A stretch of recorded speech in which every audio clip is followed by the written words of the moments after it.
Hello and welcome to The Right Side, the show where we take a look at today's news, views, trends, and opinions from a decidedly conservative perspective. I'm Shane Patrick Connolly, your host, and with us today is Ashley Scontriano. She is a radio host, a former Santa Cruz City Council candidate, and small business owner. Now, welcome, Ashley. Thank you. Now, before we get into today's topic and hear what you've been up to, let's talk a little bit about your home city of Santa Cruz. As many people may know or may not know, Santa Cruz is known for its beaches, its boardwalk, skateboarding, surfing, and for its left-wing politics. In 1992, for example, before anyone else was doing it, Santa Cruz passed a voter-approved measure legalizing medicinal marijuana use. In 1998, they declared themselves a nuclear-free zone, both for the bomb variety and for the energy-producing variety. And in 2010, you even had an anarchist riot in your downtown that left many downtown businesses with lots of damage and destroyed windows and things like that. So unfortunately, Santa Cruz, under many decades of left-wing leadership, is now infamous for its rigid opposition to economic progress, its high per capita crime rate, and its violent crime, and its large and growing population of the unhoused. So now, how did somebody who grew up in this environment of Santa Cruz, like you, become what you would describe as a common sense conservative? That is an excellent question. And I actually want to preface it with being raised in Santa Cruz and having my family grow up in Santa Cruz. We're generations in this small town, which is exponentially growing. And so we've seen changes over the decades that are less than favorable. But I would say for me to grow up the way I did in a community that has been progressively on the liberal side of the Democratic spectrum, I grew up in a family of entrepreneurs. You know, it was a household where I saw what it took to kind of bootstrap your way through owning a business and become successful doing that. And you don't become successful without working really hard. And so growing up, my parents had this example that they set for me where I knew it wasn't going to come from anybody on the outside. It was going to come from me. If I wanted to achieve something, I had to work hard for that. And the values they instilled in me are still how I feel today about when people are successful, you work hard for it and you aren't just handed success. So that conservative message of self-reliance and pull yourself up by your bootstraps, so by working hard and getting ahead. Now, you also ran a campaign for city council, and while you did not win, what do you feel you accomplished through your candidacy in Santa Cruz? You know, winning isn't always everything, and I think that's something to really consider. The Santa Cruz City Council is a body of 7 people, and you need a majority vote in order to have any change implemented. When I look at the decision I made to run, I really was wanting to push home a particular measure. At the time that I ran, we had a rent control just cause eviction measure that was being pushed through to the voters, and it was archaic. It was overreaching. It really was going to stifle any sort of entrepreneurial ma and pa homeowners that were looking to make a living with rental property. So it really sparred my interest to be involved in politics to make sure that measure didn't pass. So while I campaigned, it was a really big push for me to make sure the constituents understood the nuances of that measure. So I would say running for city council was sparred by that, and it was also sparred by the fact of coming from a family of small business owners, being a small business owner myself. This city, from our perspective and our experiences, has never been one of supporting the small business owner, making sure that it's easy for the small business owner to go through the hoops that the city sets up. And I just thought we need to streamline this. We need to encourage businesses. There's so much more our small community could offer new businesses coming into town and helping them flourish, as opposed to what truly takes place from personal experiences. Now, do you think they kind of look at business as just a piggy bank to fund their social programs, or what? What's their approach to business in You know, Santa it's an Cruz? interesting question. You should say that, because one would think in a city that is run off of sales tax that you would want businesses and you would want them to be successful, because that in turn will fund their services, right? But what I found time and time again is the speed at which they would set a business up to open their doors, from the time of getting approval to opening the doors, was months in the making. Businesses are losing thousands of dollars before even opening their doors. And there's no way to streamline this effort. We do have the Economic Development Office, which is in place to help businesses, but it truly doesn't do enough. It doesn't do enough in the way of helping a business who has momentum, who has followers, who has, you know, maybe that seed money to get their doors open, but then things just fall to the wayside. And the city just sits with your application, sits with inspection reports, sits on many things that take time.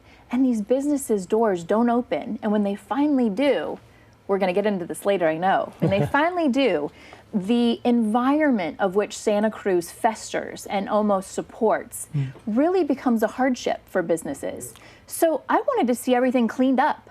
I wanted to see things streamlined. I wanted to see accountability, and I wanted to see businesses flourish and be welcomed. And how do you feel that your message was received by the voters out there? And did the local media, how did they cover your candidacy? How did they report on it? Do you think the message was conveyed, and were people receptive?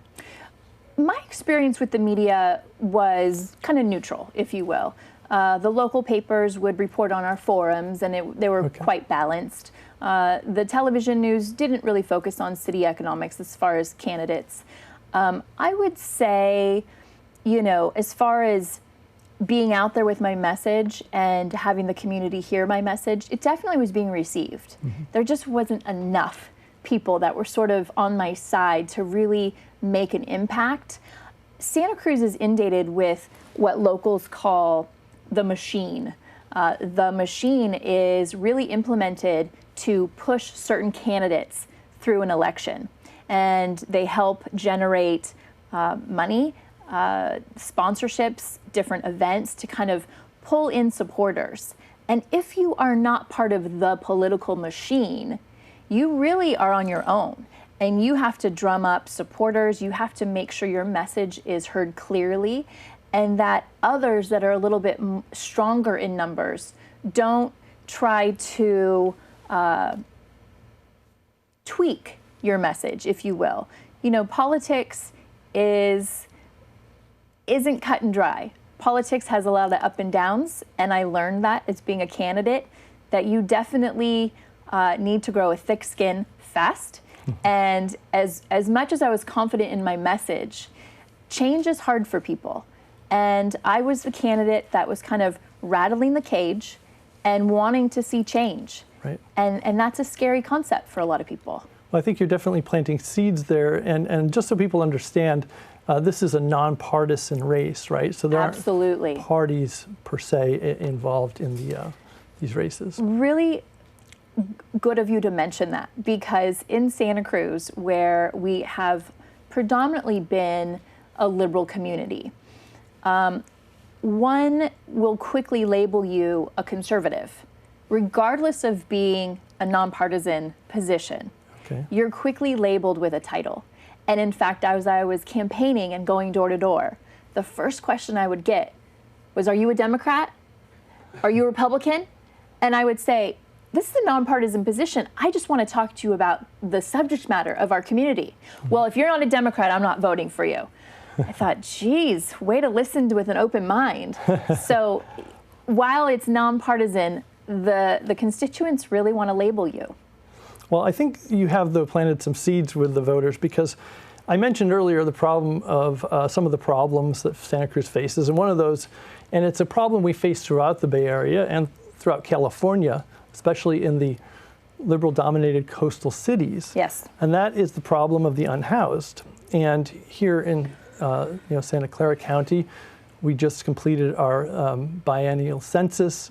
The numbers were up on the whole, down in certain categories. But It's a real problem for businesses, especially in our downtown of San Jose, where there's all kinds of problems going on associated with the unhoused population, or a section of that population. Yes.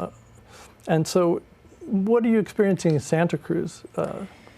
Santa Cruz is having the same issues, but I would even escalate the issue of just the visualization of an inundation of those experiencing homelessness, and really elevate it to an environmental impact, a health and safety impact.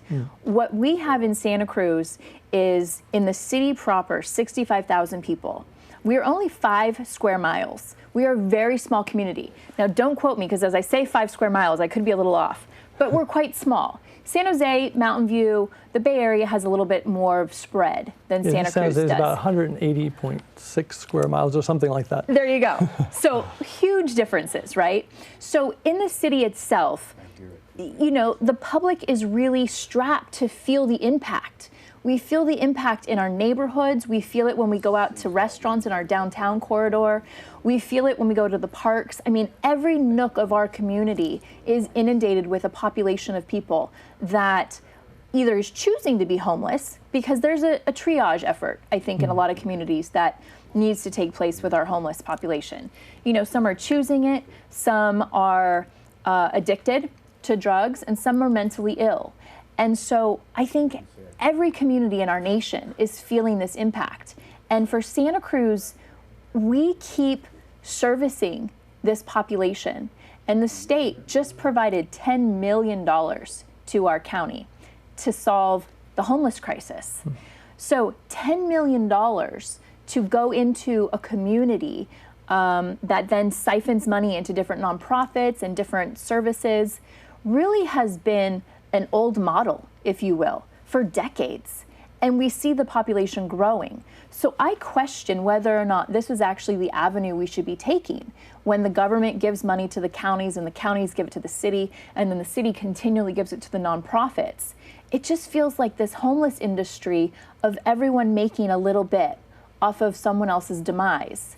And it's not solving our issues. So do you think there's a failure to face the real issues to some extent? We heard a lot from politicians in Santa Clara County who talked about lack of housing. And of course, there are several reasons why we aren't building enough units to keep up with the demand. Some of it's CEQA, some of it's local ordinances that restrict growth. But one of the things that's happened is we call it a problem of housing alone. And do you think that's a realistic approach, and have they lacked realism in the way they're taking on the problem?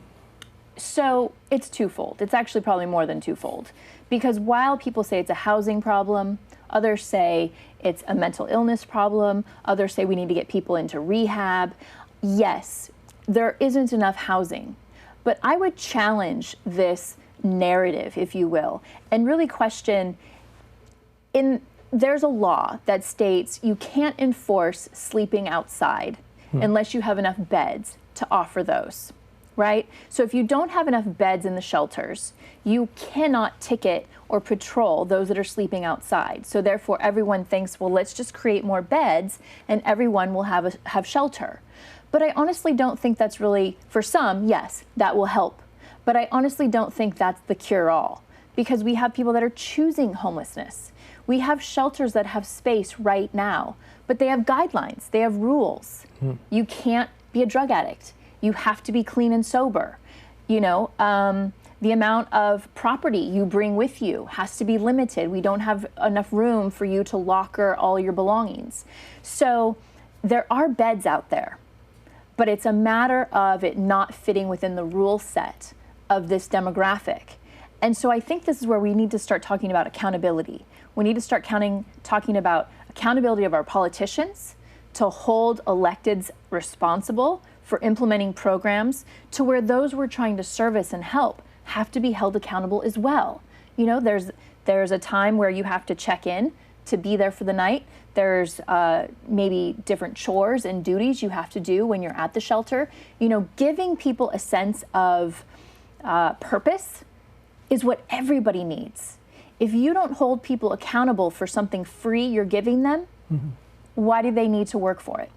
If they're just going to continually be given food, shelter, needles in Santa Cruz is a big issue. We give people clean needles so they can do drugs without getting diseases, but there's no accountability on the return for those needles. So it feels as though, and it looks as though it's a free-for-all, and we need to start kind of really categorizing the different sectors of that population and zeroing in and guiding them through a structured plan. Right. So how would you spend the $10 million if you were to put together a plan of attack? And in the grand scheme of things, that's not very much money. Right. They just built an 18-unit building in this county, Santa Clara County, to house 18 or more formerly homeless individuals, Right. For $12 million. Right. So the money doesn't go far, Right. but the $10 million, I assume, is for services, correct? Direct services to the unhoused population. The $10 million wasn't earmarked. Okay. It was a $10 million for homelessness. And the county could then decide who to give the money to, and they gave it to the cities experiencing the most kind of impact. The cities then decide how they want to divvy out the monies. So it doesn't go to a vote. The community doesn't get to decide. The electeds and the staff at the city level decide. What ended up happening was part of that money, this is to show you in my book how dysfunctional these funds are being used. We had an encampment that formulated on its own right as you enter into Santa Cruz off the freeway. Oh yes, I've seen that. Yes. It was huge. Yes. And it was right near the waterway, Yes. correct? Under a bridge. You've got it. So we have the San Lorenzo River that runs out to our ocean. Okay. And what you saw was right as you entered Santa Cruz, we have off of Highway 1 onto River Street, you have Welcome to Santa Cruz on one side of the street, very noticeable, and right almost close to it, underneath it, was this huge encampment of those experiencing homelessness, setting up camps and living there for a good 4 or 5 months. Now, what ended up transpiring in this encampment where, you had some politicians talking about how it gave them a safe place to live. They didn't have to be hunting around in the woods or under shop awnings. It took them away from the businesses and it gave them a safe place to call home. But the kind of unintended consequences of that was you had a drug den establishing itself in a very popular shopping center. It was right behind Ross Clothing. That's why the camp was dubbed Camp Ross. And you had an inundation of a variety of individuals. You had very young people, you had older people, you had, because I wanted to see for myself sort of if what I was hearing, the reports I was hearing were accurate. So upon going there, it was filthy. It was filthy. There were any number of stolen property in this encampment. You saw hundreds of bicycle parts, and every day on social media you would read some other family's child's bike was stolen, somebody's expensive mountain bike was stolen out of their garage, out of their car, and you saw these parts in this encampment. So it became a criminal element. It became a drug element. This utopia of a safe place for the homeless to sleep quickly turned into just chaos. And a lot of people wanted to turn a blind eye and to say there's nothing wrong here, they're just living, let them live. And the other population was saying, no, you have people that are stealing property, you have them doing drugs, you have them now littering our natural waterway with used needles.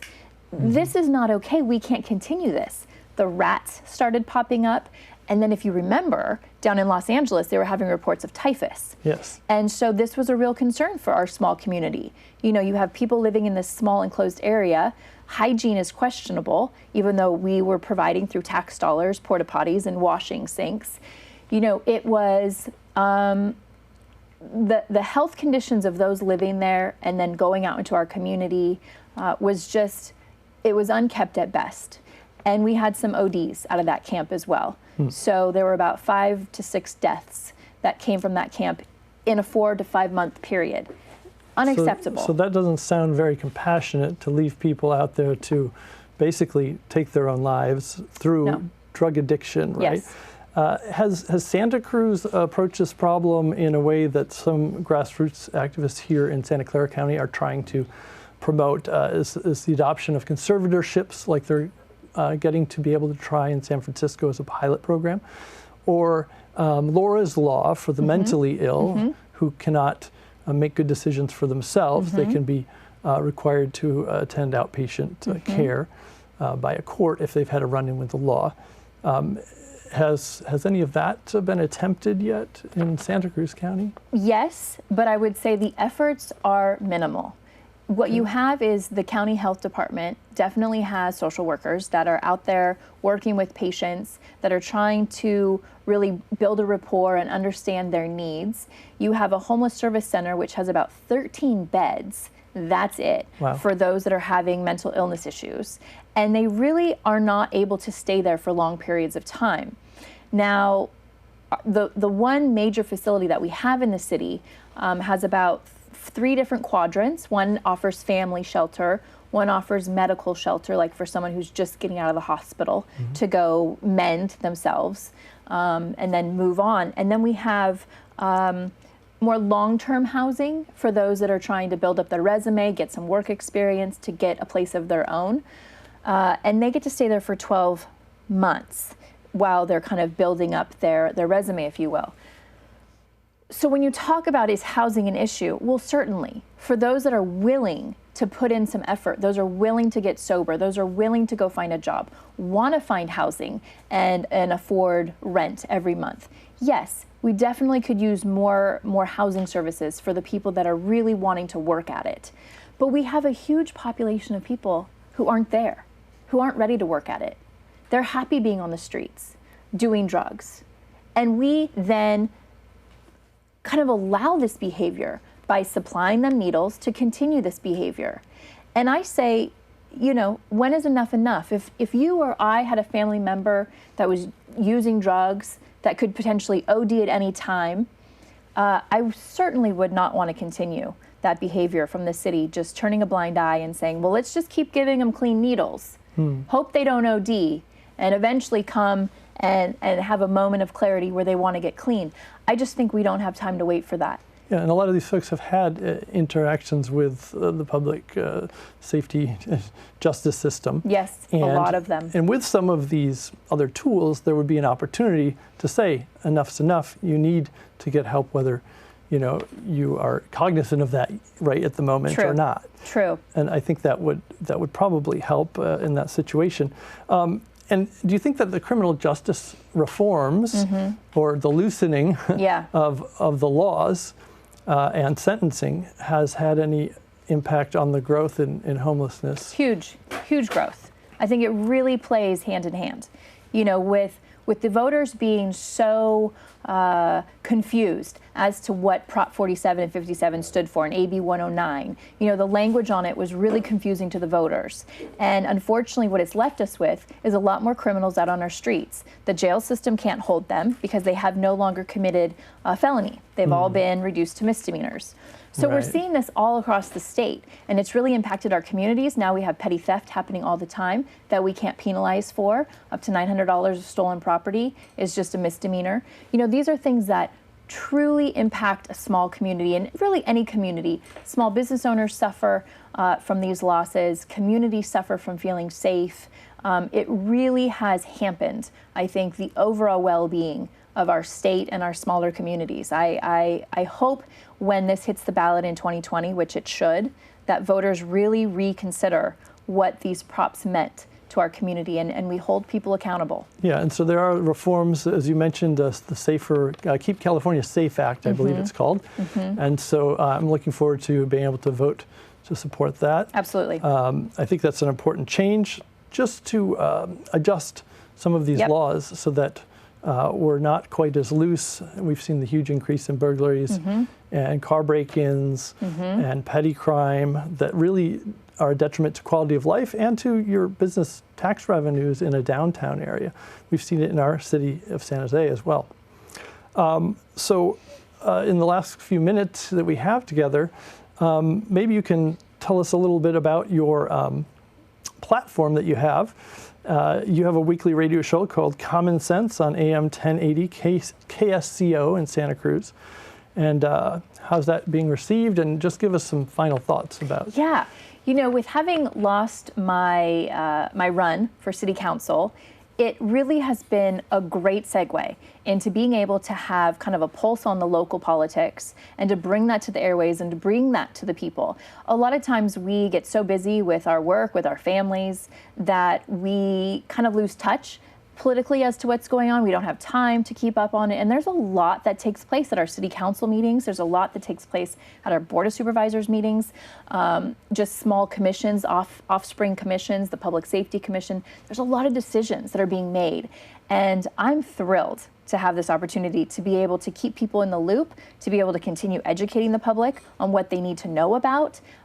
So I view it as it's terrestrial radio. So if people don't have social media, they can listen to me in the old school style, or they can listen to me online. Well, fantastic. Well, it's been great to have you with us today, Ashley. I really appreciate your time, and keep fighting the good fight for common sense solutions. Will do. In Santa Cruz. We know we need them there, and we need them throughout the state of California. Today's show was brought to you by the Liberty Forum. We appreciate their sponsorship. This program, you can hear the speakers at the Liberty Forum at the IFES Hall on 432 Stearland Road in Mountain View. Their guest for September is Kay James, the president of the Heritage Foundation, one of the most influential conservative think tanks in the United States. And in October, it's the fabulous Candace Owens of Turning Point USA, and also known for the Walkaway movement. So please come out and listen to these fantastic speakers. And join us again next month.